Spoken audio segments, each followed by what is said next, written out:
Hello everybody, my name is KeyboardSlapper and today I am playing Mitsurugi Kamui Hikae, and I probably slaughtered that name entirely, but oh well. And this is a Japanese indie title, if you did not guess, by developers Zenith Blue, and they are a three-man team which started out in 2012, and this is the first game they released, and it's an action-packed, great, may I add, hack and slash game.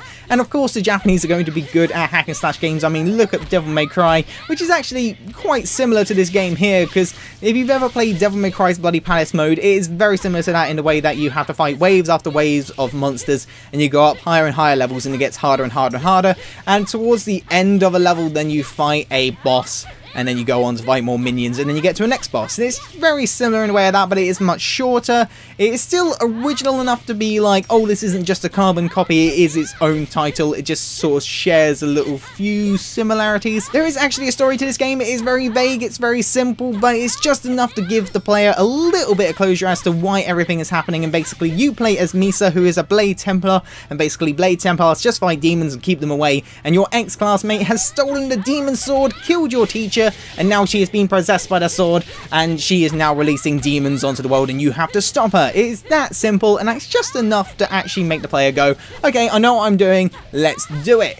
That's all you need. And as for the gameplay, it's quite simple. You have your melee attacks, you have your sword strikes, you have your block, your dodge, and your charge. Now, it's quite hard to show you all at the same time, and at the moment I should probably add that I'm not playing the game as I speak today, because usually I do that, but I tried to do that the other day, and it's just such a fast-paced game. Trying to talk about it at the same time as playing it just put my mind into a frenzy, and I could not do it. It was too difficult, but I did really want to feature this game, so I just decided to do it this way instead. But I digress. The gameplay of this game is really fluid. It's got such a nice flow to it. There is no move lists, there's no set combos. You kind of just have to figure out what's there and make it work for you. Like, you can have your just basic hit Y, it will do its sword attack and she will stop at the end, but then you can then make it go into one of the melee attacks and then back into the sword attack, and then you can knock them into the air, do aerial attacks, and it just flows really well. There's no stopping. It just keeps going and going and going until you're either struck or you just decide to stop.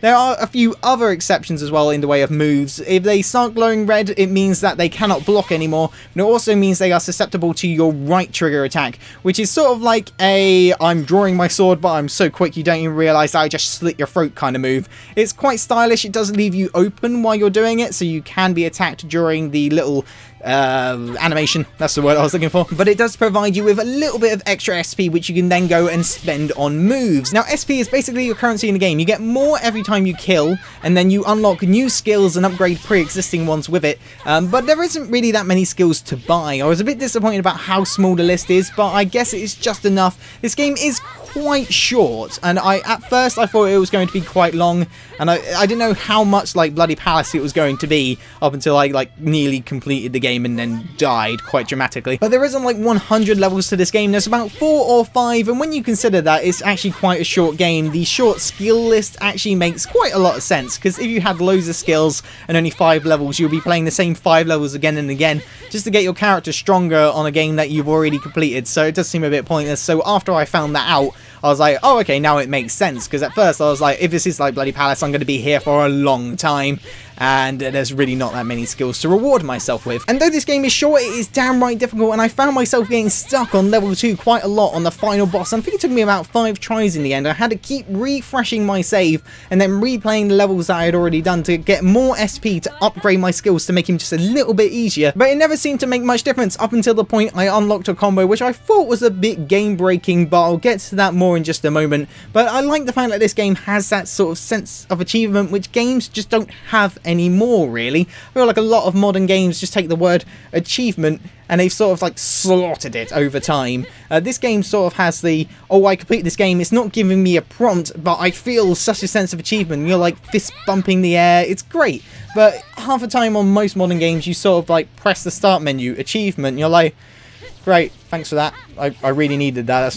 Can't talk to anyone about that. That's actually kind of embarrassing more than anything else. It means that I'm playing such a shite game that they think that pressing start button's an achievement. What do you think I have? One brain cell? I like the fact that when you played the PlayStation 2 years ago, when you complete and 100% the game or do something completely and utterly impossible, you can just talk to your friends at the playground or over at the water cooler, and you just tell them with just the bragging rights it's given you. It's giving you bragging rights, and it's great. Though, as I said, this game does have kind of a game-breaking combo, which I found to make the game a bit too easy. Basically, when you unlock it, you can use the R1 and then press your sword strikes at the same time and do a really powerful strike. You can attack multiple people at the same time, and it just wipes out enemies. And I found myself then going to the level 2 boss again, trying it again with that move, and I completely slaughtered him. I had so much trouble up until that point, and as soon as I unlocked that, easy. And in that one playthrough, from not being able to get past level 2, I got to the final boss. I mean, come on, if I was having so much trouble without that combo, and then I just get that combo, and I get to the final boss, I still died at the final boss, but I got there. That was just a vast improvement.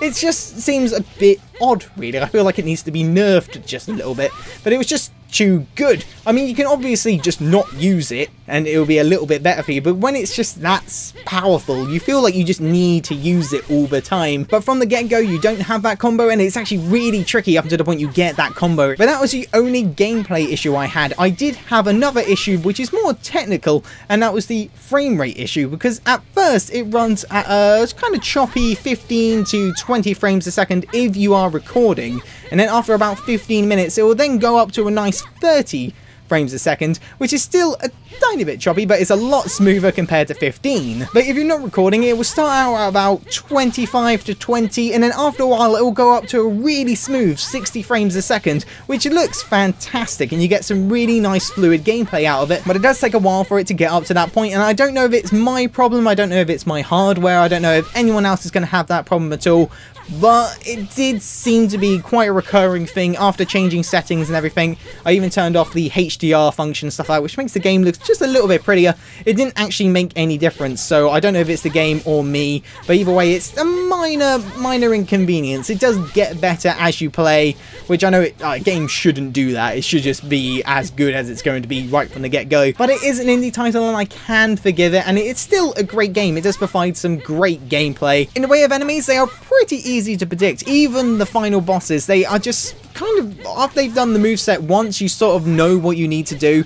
What they do is still pretty powerful, and it still can be quite challenging, but as I said, with the combo, if you know that, you can basically wipe them out as quick as anything. As soon as they go into the red, you just defeat them like that. It's easy, apart from the final boss, who has a lot of tricky moves to get around, but most of the bosses are pretty easy to defeat. In the way of design, there are some really good enemy designs. At the beginning, you see the suited and booted third members of Daft Punk. That's what they look like to me, and I think they're great. They just have such a great design about them, and then you also have the giant robots, which kind of look like Metal Gear Ray, and I also really dig those. I think you got some really great designs in here, but as the game goes on and it progresses, I feel like the enemy designs actually get worse. You sort of get less of the robots, and you get these guys who have really big swords, and they're quite challenging to fight, but they are just completely black. There's really nothing to them whatsoever, which is a bit disappointing. They're still fun to fight, but they're just sort of like, oh, you have like barely half as much detail as the guy I was just fighting, and he looks far more better than you. But it's only like a minor design flaw, I think. But I think as you go through a game, you expect things to get better looking and cooler and harder, and ooh, look at him, awe-inspiring and blah blah blah blah, but it just doesn't really happen. Bosses are kind of the same. On the first level you get the one-armed sword guy, who is pretty cool, and then on the second level you get the robot guy, who took me ages to defeat, which was also kind of cool. And then on the third level you fight your classmate for the first time, so it's nothing that new or unique. And then on the fourth level you fight the guy from the first level, but this time he has 2 sword arms. And then on the last level you fight your classmate, who I won't show any footage of because she goes into her final form and I don't want to ruin it for you, which suffice to say is a pretty difficult boss battle, but her design is sort of predictable, I guess. Like, it's like a lot of other bosses from other games, sort of like Dead or Alive, and the design is sort of like, oh, okay, well, I've kind of seen that before. It's still good, but it's sort of, you expected something a little bit different, but you didn't really get that. And I think that just about does it. So to round up, this game has some very great, fluid, fast combat, which I really adore. The combo list may be a bit short, but there is enough to keep you busy up until the game's end. The storyline is nearly non-existent, but again, it is enough to keep you going up until the end of the game. The frame rate problem is a bit annoying, but it does correct itself as the game goes on, so it's not that bad. The unstoppable combo is a bit of a game breaker, but it's not really that bad when you consider that you don't have it from the get-go. You don't have to rely on it straight away as soon as you get into the game. You do actually have to use your other combos to actually unlock it. So it's not that bad when you think of it that way, but when you do unlock it, the game does get quite a lot easier. For the most part, the enemy designs are pretty great. As for the character designs, I chose not to really mention them because they are Japanese schoolgirls. They sport the sailor fuku. Basically what you expect when you say Japanese schoolgirl. And overall, this game just looks and feels fantastic. It handles really well,